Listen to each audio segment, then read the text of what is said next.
லேவியர் புத்தகம் அதிகாரம் 3. நல்லுறவு காணிக்கைகள்.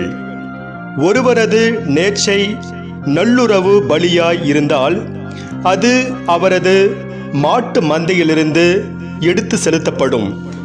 காளையாகவோ பசுவாகவோ இருந்தால் அவர் பழுதற்ற ஒன்றை ஆண்டவருக்கு முன்பாக கொண்டு வருவார். நேர்ச்சையின் தலைமேல் அவர் தம் கையை வைத்து சந்திப்பு கூடாரத்தின் நுழைவாயிலில் அதனை கொல்ல வேண்டும். அப்போது ஆரோனின் புதல்வராகிய குருக்கள் அதன் இரத்தத்தை பலிபீடத்தின் மேல் சுற்றிலும் தெளிப்பர். நல்லுறவு பலியிலிருந்து அவர் ஆண்டவருக்கு நெருப்பு பலியாக குடல்களை செலுத்த வேண்டியது. அவற்றை சுற்றிலுள்ள கொழுப்பு முழுவதும் இரு சிறு நீரகங்களும் அவற்றின் மேல் சிறு குடல்களிடத்தில் இருக்கும் கொழுப்பும் சிறு நீரகங்களோடு கல்லீரலின் மேல் இருக்கிற கல்லும் ஆகும். ஆரோனின் புதல்வர் அதை பலிபீடத்தில் நெருப்பின் மீது உள்ள கட்டைகளில் ஏற்கனவே வைத்திருக்கும் எரிபலியோடு எரிப்பர். அது ஆண்டவருக்கு உகந்த நறுமணமிக்க நெருப்பு பலியாகும். ஒருவர் ஆண்டவருக்கு நேர்ச்சையாக நல்லுறவு பலியை தம் ஆட்டு மந்தையிலிருந்து செலுத்தினால் அது பழுதற்ற கிடாயாகவோ ஆடாகவோ இருக்கட்டும்.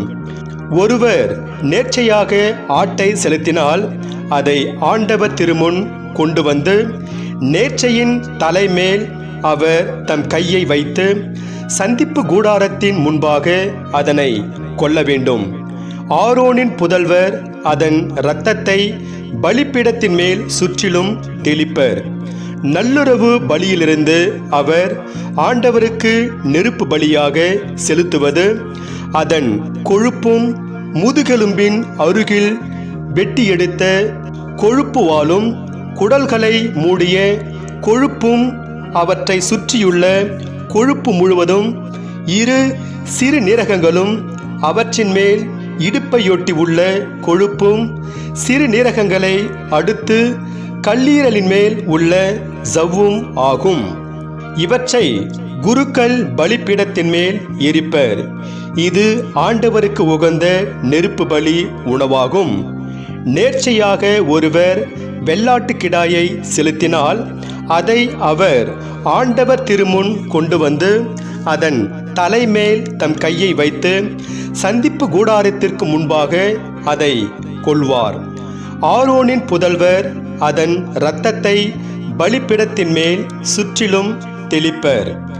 நல்லுறவு பலியிலிருந்து அவர் ஆண்டவருக்கு நெருப்பு பலியாக செலுத்த வேண்டியது குடல்களை மூடிய கொழுப்பும் அவற்றை சுற்றியுள்ள கொழுப்பு முழுவதும் இரு சிறு நீரகங்களும் அவற்றின் மேல் சிறு குடல்களிடத்தில் இருக்கிற கொழுப்பும் சிறு நீரகங்களோடு கல்லீரல் மேல் இருக்கிற ஜவ்வும் ஆகும். குருக்கள் பலிபீடத்தின் மேல் அவற்றை எரிப்பர். இது ஆண்டவருக்கு உகந்த நறுமணமிக்க நெருப்பு பலி உணவாகும். கொழுப்பையோ இரத்தத்தையோ நீங்கள் உண்ணலாகாது. இது உங்கள் உறைவிடம் எங்கும் தலைமுறைதோறும் உங்களுக்கு மாறாத நியமமாக விளங்கும்.